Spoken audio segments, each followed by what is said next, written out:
family of a local teenager says she never would have left home without calling. Just praying for the best. I want my daughter home, man. And if she can't come home, I just want to know where she's at. These posters around the towns of Livermore and Jay beg anyone with information to come forward. Posters that Richard puts up every spring, never losing hope. Tell me what happened to my daughter. Just look me in the eyes so I can see her. An arrest in a nearly 4-decade-old cold case. Thanks to cutting-edge DNA technology, the arrest happening exactly 39 years to the day. When Parabon Nanolabs used that sample to create 3D models of the suspected killer's face. It's heartbreaking. We miss her, and we're going to find her. We're going to keep looking till we do. It's like a never-ending nightmare. It doesn't end. It keeps returning and coming back. What if I told you a 32-year-old woman from Winterhaven, California, allegedly walks away from her life, leaving her phone, her purse, and other belongings behind, and never saying anything to anyone? What if I said previously her girlfriend had been arrested for attempted murder on her, and there's evidence of significant abuse in the relationship? What if I told you after Diana's disappearance, her girlfriend is arrested again for attempted murder on her next girlfriend? In a case that appears to be easily solved until you add the Native American reservation in the tribal council laws, where is Diana Gonzalez? So tonight we are joined by Hilda Gonzalez. She is the sister of Diana Gonzalez, who went missing May 4th, 2020. Welcome, Hilda. Hi, thank you. How are you doing tonight? Good. Everything's good. Good. So, if you don't mind, tell us a little bit about yourself and how you're connected to this case. Okay. Well, I am 34 years old. I don't know if that matters or not. And Diana is my sister, my oldest sister. She's my oldest sister, and yeah, she's the reason why I'm on this show, to try to help find her and answers to see what happened to her.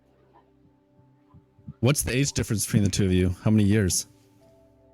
2 years. So she would be 36. Yeah, she would be 36. So because you guys were so close in age, I'm sure you were very close as children. Can you describe Diana as a sister? Yeah, Diana was, how do I say it? We would fight a lot, but I would always look up to her. She was more of a girly girl. Like, she didn't like playing in the mud. She didn't like wrestling. We were really opposite, but in the end, Diana was more of a mother type, more of like she would take care of us. I have 2 more sisters that are younger than me, and then our little brother. So she was more like more caring, more watching over us and making sure we were always fed and bathed. And I mean, not that my mom didn't do it. It was just more of Diana took that role of being the mother of the household. Right. Oh, right. Wow. So if you could, what's the last sort of interaction that you had with Diana? What's the last thing you remember before she disappeared? That I would believe would be let's see. I believe it was in April, like the middle of April. I remember she came to my house. It was probably like around 3 in the afternoon because it was really hot. And I told her to come in, and we were sitting down eating.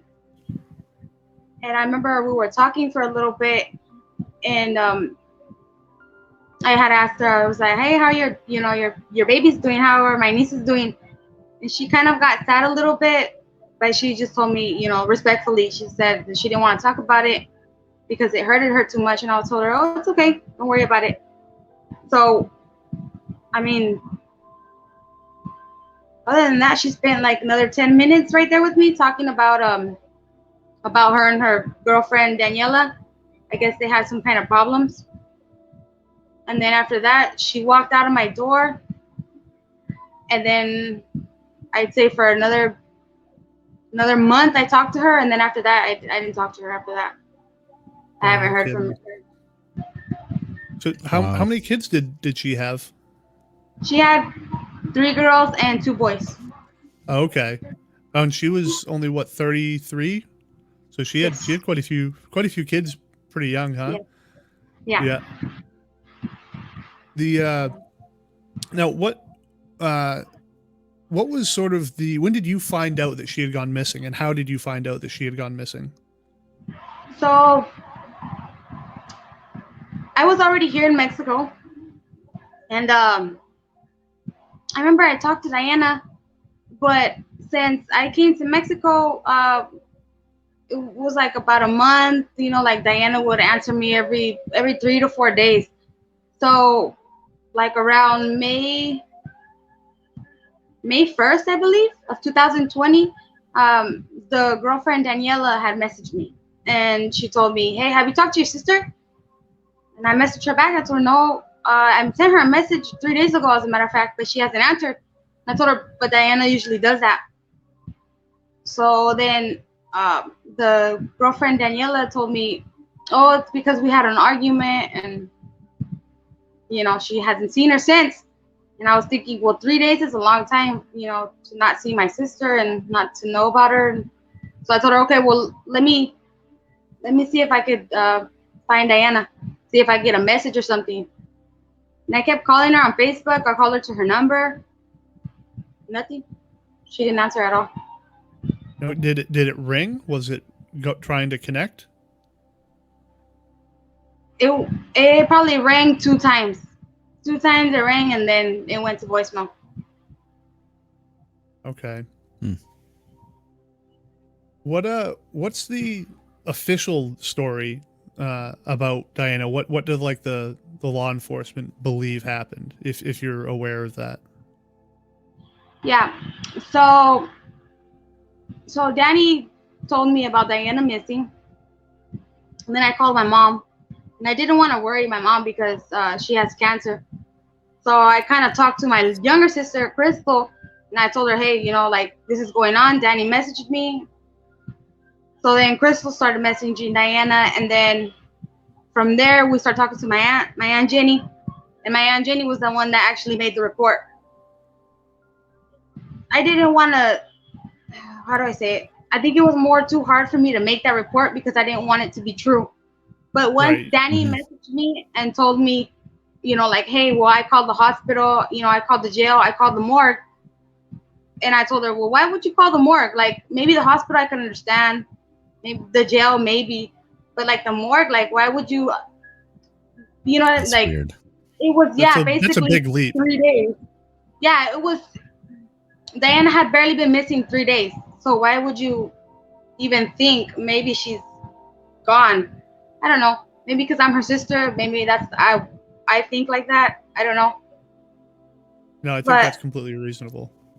Yeah. So the police got involved with the missing persons report because they have a report on Daniela Meaden, which is Diana's girlfriend, for attempted murder on my sister. I guess, I don't know, like in 2019, I believe, August, if I'm correct. There was a police report made out on Meaden because she had hit my sister in the head with a shovel, and I guess my sister had fainted. My sister had fainted, and then they took her to the hospital, and the hospital had they made charges against Danielle Meaden. That was in August, and then a couple months passed, and then I remember my sister messaging me and saying that there was a couple times where she was hiding from Meaden, and then I remember she went to California for a little bit with my mom, and when she came back, she messaged me and told me, hey, I want to see you before I go back to California. And I told her, yeah, that's fine. So I live here in Mexico, you know, can you come over here? And she said, yeah. But within 3 days, that's when Meaden texted me and was like, hey, I haven't seen your sister. And I was like, well, I just barely texted her 3 days ago. You know, we were talking fine. Right. So the police got involved. And they searched Meaden's trailer, and I guess they collected pictures. They didn't do no DNA test, and this is facts. I'm not assuming nothing. No, they have pictures of blood splatter on the wall, on the couch, on the bed, and then there was chains in the bathroom, like chains like to like I guess like a dog chain or like the metal kind of chains. Yeah. Oh my And then gosh. yeah, and then so they didn't find Diana's purse, they didn't find Diana's cell phone, they didn't find nothing there when they did the first search. So I asked Danny, I told her, so when was the last time you seen my sister? And she said that they were in the car together in the night, and Diana had gotten mad at Danny for some reason. She got off the car and went walking. To me, that the history that I know of them, Meaden would not let Diana go like that. She wouldn't. But I mean, maybe, I don't know, maybe she did, but that doesn't sound like something that Daniela would do. She wouldn't let Diana just walk off like that. Diana had to sneak out of the house. I have messages where Diana told me she was hiding out because she was scared of her girlfriend. So when Daniela told me that, I kind of was like, oh, well, okay, maybe. Well, they started the investigation right there at the trailer at Meaden's house. And then after the first search, I believe 7 days later, Meaden's trailer burned down. I don't know how or anything, but everything burnt down, everything, the trailer and everything. Did they test that? Did they collect any samples of that blood before it burnt down? Nope. They only took pictures. Man. They only took pictures. And then there's one picture where they collected Meaden's phone, and off her phone they have one picture where Diana is bloody, and then on her arm it looks like somebody carved probably like 2 or 3 letters they carved in her skin, and she's like she's on the couch where they had collected the blood. Well, they took pictures of the blood splatter. Did they say if there was a timestamp on the picture at all? Like, did they know when the picture was taken? No. Well, it's on Meaden's phone, and they have it. And they don't want to. Well, supposedly it's for the case, and they don't want to let it go. But I don't blame them. But the police, they have their own pictures of the blood splatter, and yet it's still not. It's they're basically saying Diana got up and left and disappeared. They're not using it as maybe something might have happened to her, because later on in Daniela's car, they found Diana's purse and her cell phone. And Diana is one of those girls that in her purse, you're going to find a straightener, you're going to find her makeup, you're going to find a phone charger. She kind of lives out of her purse just because she likes to look pretty all the time. Right. So it was weird to me that Diana would leave without her purse. If Diana, like, if she were to see me, she would be like, oh my God, what are you doing? You know, everybody's going to see you right now. And Diana was more of she would like to look pretty all the time. So if the story was true that Diana got out of the car and, you know, walked off, she would have took her purse. Right, right. So it just doesn't make sense to me. It doesn't make sense to me at all. Now you said she had already been charged for attempted murder on your sister, right? Yes. Has she gone to court for that case? Or because your sister's gone? Yes. There's no case. So I guess, yeah, there's no case. But she is currently incarcerated for attempted murder on her new girlfriend. The one that she had. The one that she has right now. Yeah, the recent girlfriend.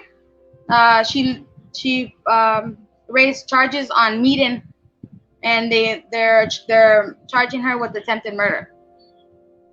So she has attempted murder charge with your sister, but then those charges are dropped because your sister's not around. Her new girlfriend now has charges against her for attempted murder.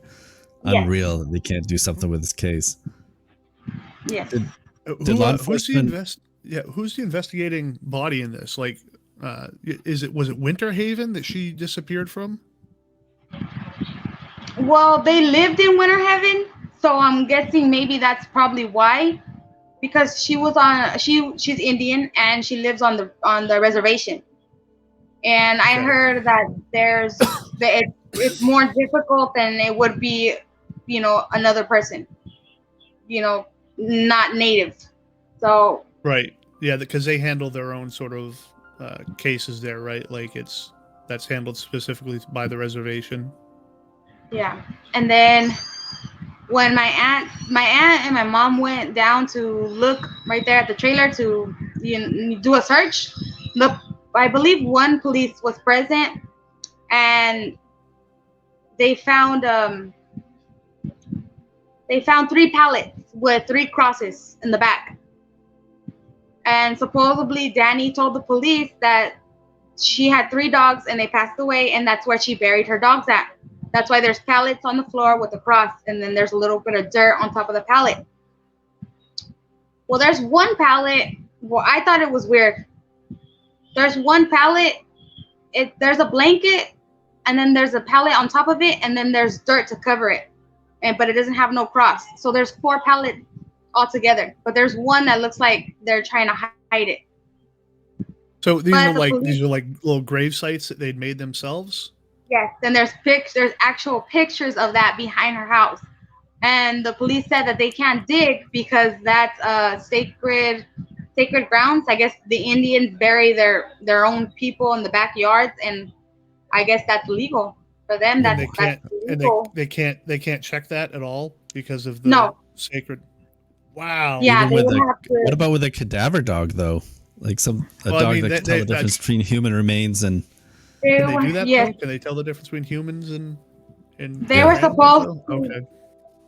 They were supposed to do that on the second search, but the detective Gutiérrez never went with the dogs or anything. They just let my mom and my aunt search.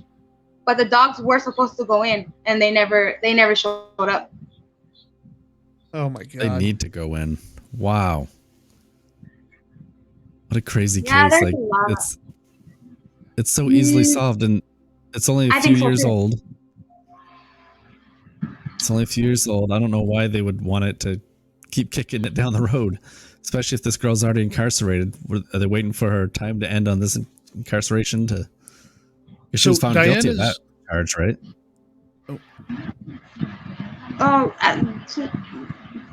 She was found guilty. She was found guilty on the attempted murder charge of the second girlfriend, right? I'm not sure. I think she's still incarcerated. It was barely this month. Yeah, the beginning of this month when they had arrested her for the new charges. Okay. Okay. All right.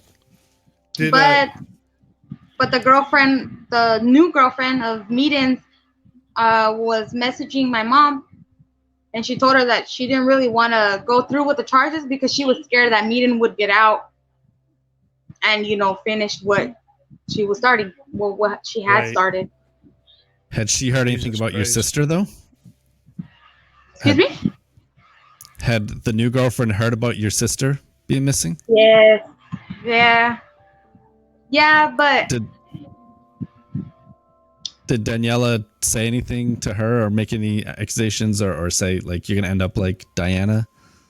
No, directly to her, no. Meaden had said a couple stuff to her friends and to basically to her friends and a little bit of Diana's friends.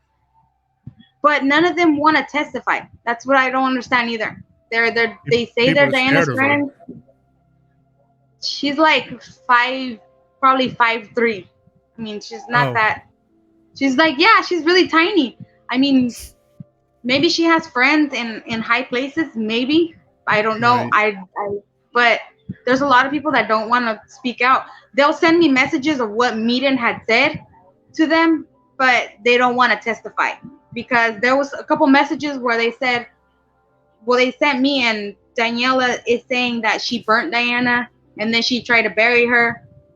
And then there's other ones where she said that that she tried to dispose of my sister's body by there's like a canal behind Meaden's trailer, and supposedly Meaden tried to, dispose of her that way, and I guess, she couldn't, so she got her and buried her in the backyard. Next So to there's the a lot dogs. of, there's a lot of, there's a lot of clues or evidence. I don't know, what do you want to call it, but the police, the detective is not doing nothing at all. They should be embarrassed. Yes, This because I is know ridiculous.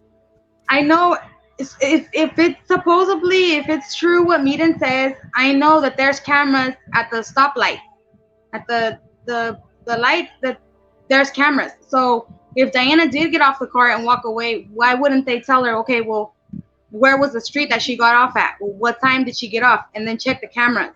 There's so much that they could do, and they're not doing it. Oh man, this is awful. Did Daniela, what other charges does she have a big criminal history, or is it, not that they're insignificant, but are these just the only two things? Is the two like attempted murder things, or does she have a larger history of violence? No, drug charges.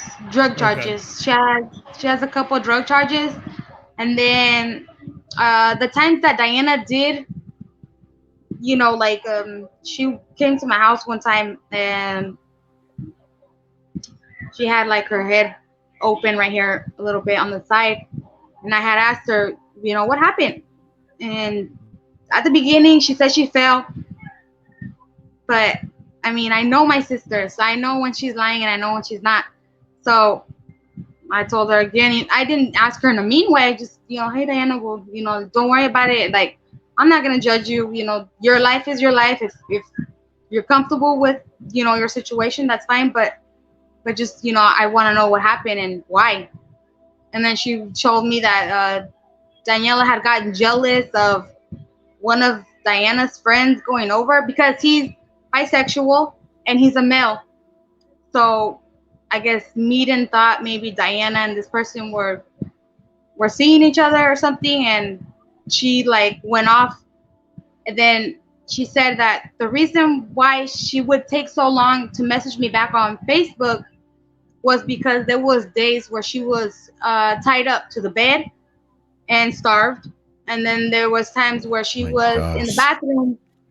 Yeah, no, there's a picture too. I think my aunt has it. There's a picture where Diana's like eating desperately. So you could tell she was hungry, and she's on the floor and she's like bloody, and has like a big piece. Anybody that knows Diana knows that she eats little tiny portions, and she eats so slow, but she eats like little tiny portions, and it takes her like an hour to eat. So that picture was really, really weird to me, that she had that big piece in her mouth. And then bloody, and then on the floor, it was just a lot of signs of I knew something's not right. But Right. It seems like pretty clear, like abuse and just terror. I can't imagine that. That's craziness. I don't know. How can they not solve this? I don't know. There's a lot of evidence, but then too, I think it's more of our fault too, because we weren't really present into like, hey Diana, you know what? You're not alone, because we have our own problems. I understand that everybody has their own problems, but I think we should have took a little bit of time or a little bit of effort towards her, and I don't know how to explain it. Just more of it's not your fault that her girlfriend was a piece of shit. That's not you guys' fault. Like that's like she Diana sure was in a rough relationship, and that's how everyone's going to feel, is that I should have talked to him more to find out what's going on. But you guys you guys are not at fault at all, because her girlfriend is a piece of garbage. Like that's you guys don't need to burden yourself with that. And I understand you would feel that way, but yeah, because there was so many definitely not your signs. fault. There was a lot of signs, and I don't think we did anything. We didn't do enough. You know, we were just more like, I thought it was more of a phase. Diana was gonna phase out of this girlfriend meeting, and I thought she was gonna get back on her feet. And because Diana, she's one of those persons that doesn't like getting taken care of. She's more of she's gonna work, she's gonna get her own stuff, and she's gonna, you know, keep moving forward. You know, it doesn't matter how many times life knocks her down, she's gonna keep getting. She's more of that person. So the last time I seen her, she was more of like broken. I don't know how to, like, she was more down, more sad, more quiet. And I even asked her, I was like, why are you letting this girl beat you up, Diana? Like, you're bigger than her. You know what I mean? Like, I told her, me and you used to fight when we were little. Like, this girl's little. Like, how are you gonna let her beat you up? And then Diana just kind of, I think she kind of just gave up. I'm not sure what it was, but she didn't seem So like sad. the old Diana. Yeah. How are Diana's children doing with all of this? The oldest one, Isabella, is more of, she's more of like, Diana's not here right now, but she's in a different state. And then the two younger ones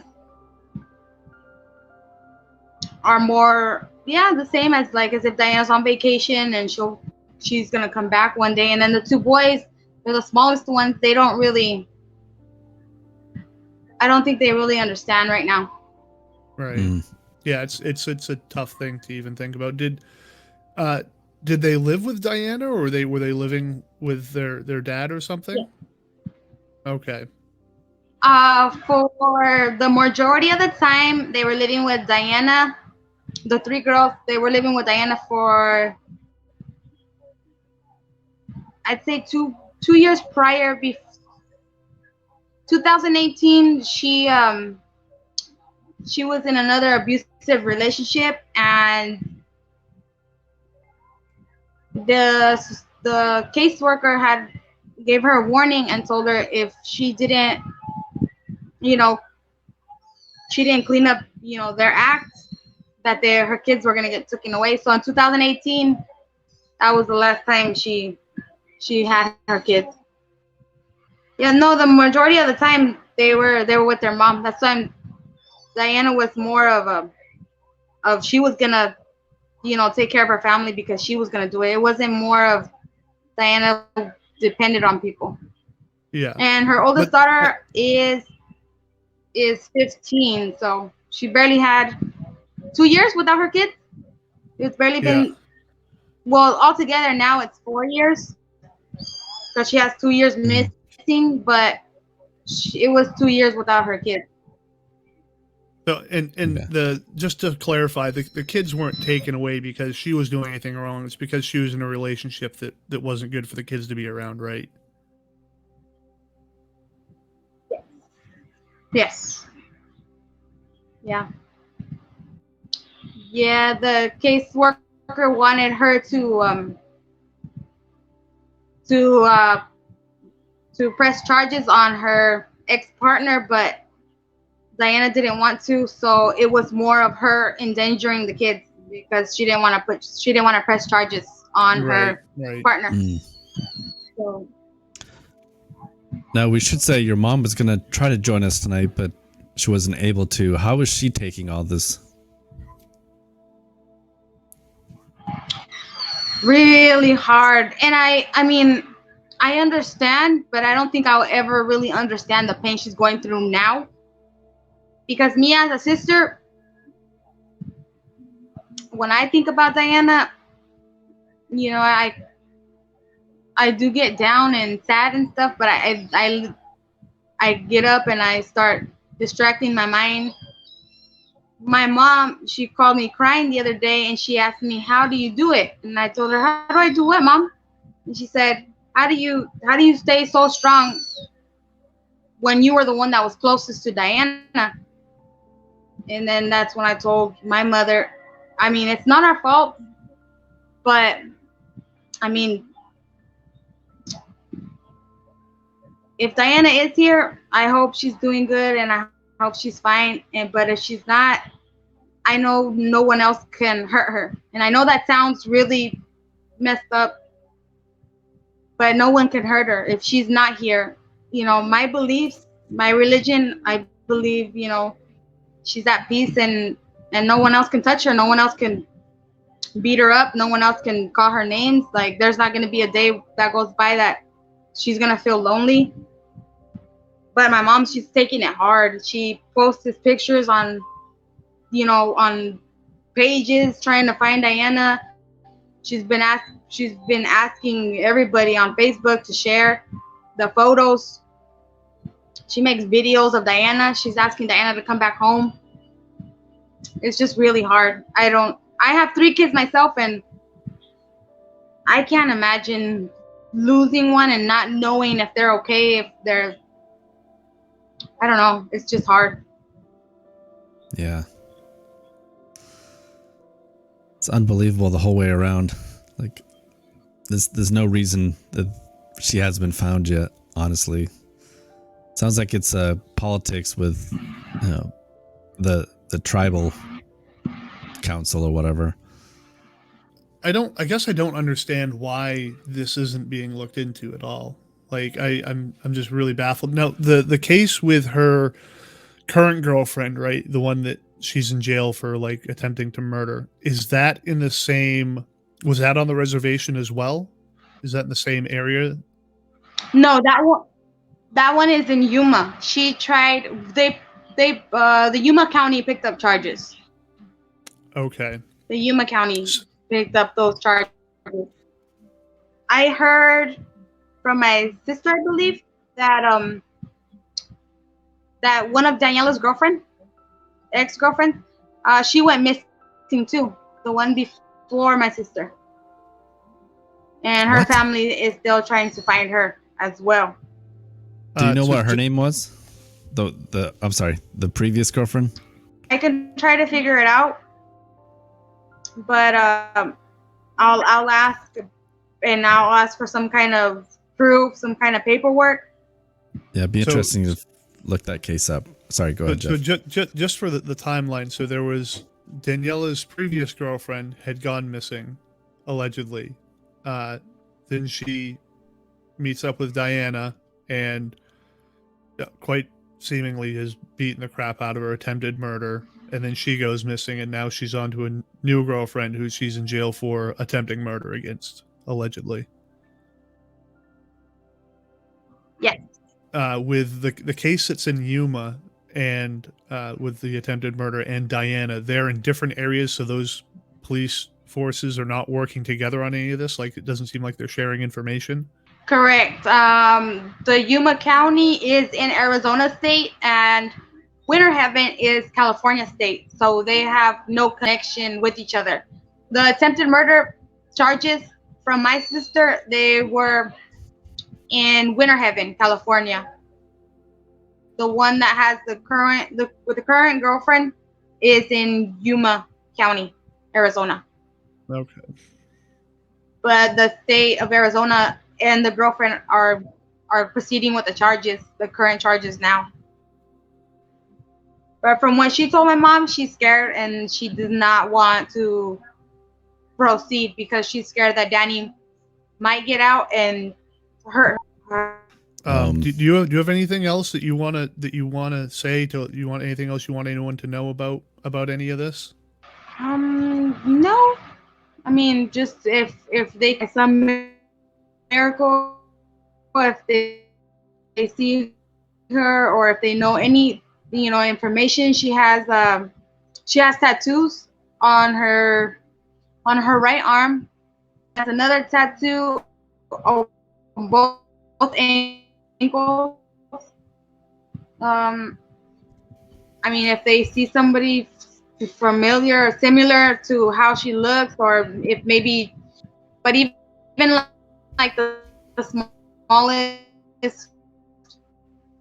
smallest tip would help.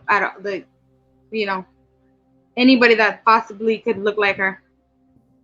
I feel bad for you guys that you have to go through with this. That your sister was obviously dealing with a lot of nonsense here, and like she clearly was suffering through all of this, and I feel bad that you guys are having to deal with this now too, with her being missing. I really hope that there's some sort of answer that you guys get regarding this. I hope so too. I really do. I feel more for my mom. I don't know how she's staying strong. I really don't, because I know if one of my kids went missing like that, I can't. I don't know. Just I love my kids a lot. I don't want that. No, I don't know. Well, for your sister's sake, make sure to always tell your mother that you love her and talk to her as much as you can. Right? Yeah, I will. I sure will. Thank you. All right. Yeah, thank you, Hilda. Thank you have a good very night. much. Thank you, guys. All right, take care. Bye-bye. Before we leave, I want to note that Danielle Medine has had all charges dropped against her in the attempted murder charges due to the second girlfriend not wanting to testify against her. If you have more information on this case, please contact the Yuma Police Department at 928-783-4421 or the Imperial County Sheriff's Office at 442-265-2105. And as always, thank you for watching. The search for 5-year-old Taylor Williams led investigators to Alabama this week. So we have some breaking news from Florida. An arrest has been made in connection. After years of agony, a glimmer of hope for the family. Investigators spent hours searching through this house off Pennsylvania Avenue. What could be a major development in the search for missing Alabama teenager. Tonight, a stunning twist in the search for Taylor. Somebody out there knows something. They want to lay him to rest their way, not by somebody else's way.